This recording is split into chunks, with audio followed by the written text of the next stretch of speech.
Hoy quiero hablarle sobre lo que es el bautismo con el Espíritu Santo, lo que es la llenura del Espíritu Santo. Hemos estado hablando ya un poquito acerca del Espíritu Santo en cuanto a su manifestación, a través de los dones, a través del fruto, pero hoy quiero como aterrizar un poquito los conceptos para que entendamos exactamente a qué se refiere la Biblia cuando decimos que alguien ha sido bautizado con el Espíritu Santo, cuando alguien ha sido lleno del Espíritu Santo.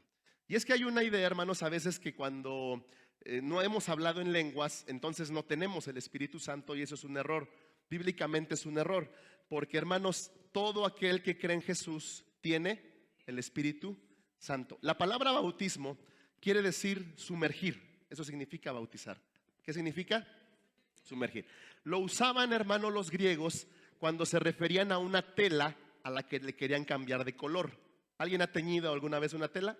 Bueno, tomaban la tela, la sumergían en el tinte y cuando la sacaban decían que esa tela había sido bautizada.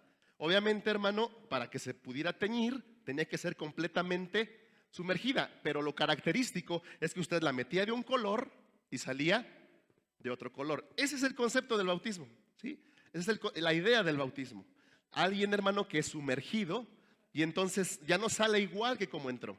El momento en que usted creyó en Jesús, en ese momento el Espíritu Santo, hermano, lo sumergió, por así decirlo, en la gracia, en el amor, en el perdón, en la misericordia de Dios.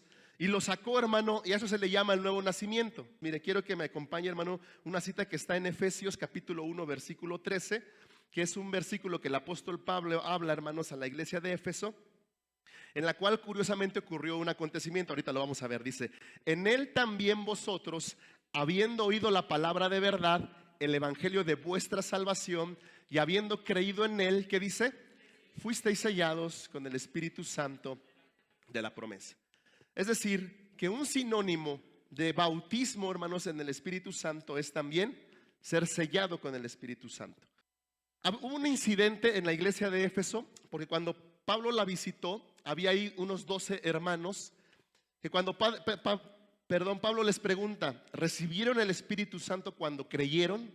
Y ellos contestaron: ni siquiera hemos oído que había Espíritu Santo. Y esto ha traído como una confusión, porque Pablo entonces les pregunta: bueno, entonces ¿en qué fueron bautizados? Y dicen: en el bautismo de Juan. Aquí hay algo importante. ¿De quién eran discípulos? Eran discípulos de Juan. ¿Porque en qué bautismo habían sido bautizados? En el de Juan, ¿sí? ¿Por creer en Juan se recibe el Espíritu Santo? ¿Por bautizarse en el bautismo de Juan recibimos el Espíritu Santo? No. Y si usted lee la historia, que está ahí en Hechos 19, hermanos, dice que de inmediato Pablo los bautiza en el nombre de Jesús, ¿sí? ¿Por qué? Porque ¿en quién tenían que creer? En Jesús. Y cuando los bautizan en el nombre de Jesús y ora por ellos, dice que reciben, hermano, el Espíritu Santo, ¿sí? Así es que, hermano, la única manera de que una persona tenga el Espíritu Santo es porque ha creído en Jesús. Después viene el bautismo en agua, hermanos. El bautismo en agua simplemente es decir, este es un testimonio de que yo he creído en Jesús, porque el bautismo en agua tampoco es para recibir el Espíritu Santo, ¿sí? Había personas que se bautizaban, hermano, en agua y después inmediatamente había manifestaciones de que el Espíritu Santo estaba en ellos. Pero no confundamos. Una persona recibe el Espíritu Santo desde el momento en que cree. Usted ya tiene el Espíritu Santo. Entonces es una mala expresión decir: hermano, venga para que oremos por usted y usted reciba el Espíritu Santo. No, pues es que eso no se puede hacer así. La única manera de recibir el Espíritu Santo es cuando hemos creído en Cristo Jesús. ¿Quién ha creído en Jesús? ¿Sí? ¿Quiénes han sido entonces bautizados en el Espíritu Santo? Todos. Entonces, de acuerdo a la Biblia, hermano, usted ya ha sido sumergido, hermanos, en el Espíritu Santo. Usted ha sido bautizado, ¿ok? Ok, entonces no confundamos tampoco bautismo del Espíritu Santo con hablar en lenguas, porque el hablar en lenguas tiene que ver, hermanos, con las manifestaciones sobrenaturales que hay en donde está el Espíritu Santo. Pero, hermano, que en una persona no haya una manifestación sobrenatural no quiere decir que en esa persona no esté el Espíritu Santo. ¿Sí? ¿Estamos de acuerdo? Ok, muy bien. ¿Hasta ahí todo claro? ¿Cuál es el propósito del bautismo? Romanos 6:3, vamos a leerlo. Dice: ¿o no sabéis que todos los que hemos sido bautizados en Cristo Jesús hemos sido bautizados en su muerte? ¿Sí? Dice: porque somos sepultados juntamente con él para muerte por medio del bautismo, a fin de que como Cristo resucitó de los muertos para la gloria del Padre, así también nosotros, dice, andemos en nueva vida. Primer propósito de que Dios, hermano, nos sumerja o nos bautice con el Espíritu Santo es que seamos uno con Cristo Jesús, ¿sí? Nos hace uno en su muerte, pero también nos hace uno con Él en su resurrección, ¿sí? Entonces somos hechos uno con Jesús, somos unidos a Jesús, somos parte de Jesús. Ese es el propósito principal, hermano, de poder ser bautizados en el Espíritu Santo. Y esto es muy importante, hermano, porque usted, aunque no lo vea, aunque no lo sienta, o a lo mejor no haya así como algo extraño por fuera, interiormente usted se ha unido a Cristo, ¿sí? Dice en 1 Corintios 6, también más adelante, que somos un espíritu con Él, los que en Él hemos creído. Dice, ¿no sabéis que vuestros cuerpos son miembros de Cristo? Quitaré pues los miembros de Cristo y los haré miembros de una ramera. ¿Qué dice? De ningún modo, ¿sí? Sigue diciendo, ¿o no sabéis que el que se une con una ramera es un cuerpo con ella? Porque dice, los dos serán una sola carne. Está hablando de una unión sexual. Versículo que sigue, pero el que se une al Señor, ¿qué dice? Un espíritu es con Él. Dice aquí, no puede un cristiano, ¿sí?, unirse a una ramera. Una ramera era una prostituta, porque lo que está haciendo es tomar el cuerpo de Cristo, dice, y entonces unirlo a una ramera, y eso no se puede. ¿Qué está diciendo Pablo en otras palabras?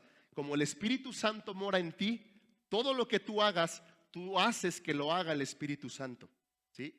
Cuando tú ves algo indebido, no solamente lo estás viendo tú, haces que lo vea también el Espíritu Santo. Cuando tú escuchas cosas que no deberías, no solamente las oyes tú, haces que las escuche el Espíritu Santo que mora en ti. Ahora, esto es importante, por eso Pablo aquí dice, huid de la fornicación. Cualquier otro pecado que el hombre cometa está fuera del cuerpo, mas el que fornica contra su propio cuerpo peca. Versículo 19, ¿o ignoráis que vuestro cuerpo es el templo del Espíritu Santo, el cual está en vosotros, el cual tenéis de Dios y que no sois vuestros? Y aquí está el segundo propósito, hermanos, de por qué Dios nos da o nos bautiza en el Espíritu Santo. No solo nos une a Jesús, sino en segundo lugar nos hace la habitación de Él, ¿sí? Nuestro cuerpo, el cuerpo, se hace morada de el Espíritu Santo. De ahí, hermano, que Pablo recomienda y dice, pues ten cuidado. Por eso, hermano, dice, huye de la fornicación. Yo sé, hermano, que con el puro pensamiento podemos adulterar y fornicar, porque así dijo Jesús, que no necesitamos hacer el acto, con pensarlo. Ya dice Jesús, si tú miras a una mujer y la codicias, entonces dice, ya adulteraste con ella en tu corazón. Y se lo dijo a los hombres, porque Jesús sabe cómo somos los hombres. Somos más dados a irnos por la vista y la imaginación, ¿sí? Eso nunca se lo dijo a las mujeres, porque las mujeres funcionan de otra manera. A las mujeres dice otras cosas, pero luego hablamos de ellas. Ahorita nada más en este asunto.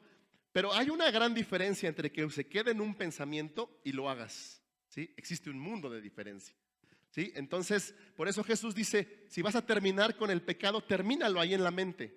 Ahí destrúyelo, huye de él, ¿verdad? Deja de alimentarlo, deja de tratar de propiciarlo, ¿sí? Ahí tienes que acabar con él. Cuando te venga una idea, hermano, ahí es el momento de terminar con el pecado. Decía Martín Lutero, no puedes evitar que las aves vuelen arriba de tu cabeza, pero sí puedes evitar que hagan un nido en tu cabeza. Así pasa, hermano, con los malos pensamientos. A veces no los podemos evitar, pasan por nuestra mente, pero sí puedes evitar que se aniden en tu mente. Porque si se anidan, hermano, nadie peca, hermano, por accidente, ¿sí? Cuando alguien comete un pecado como el de la fornicación, es porque ya lo dejó anidar en su pensamiento, ¿sí? ¿Hasta ahí vamos bien? Entonces, ¿qué dijimos? El Espíritu Santo nos une a Cristo, el Espíritu Santo quiere morar en nosotros, nos hace su habitación, pero aquí también está el otro propósito, hermano, nos une a los demás creyentes, ¿sí? No solo nos une a Jesús, sino cuando somos bautizados en el Espíritu Santo, somos unidos a todo el grupo de creyentes, hermanos, que hemos creído en Jesús. Porque por un solo ¿qué fuimos?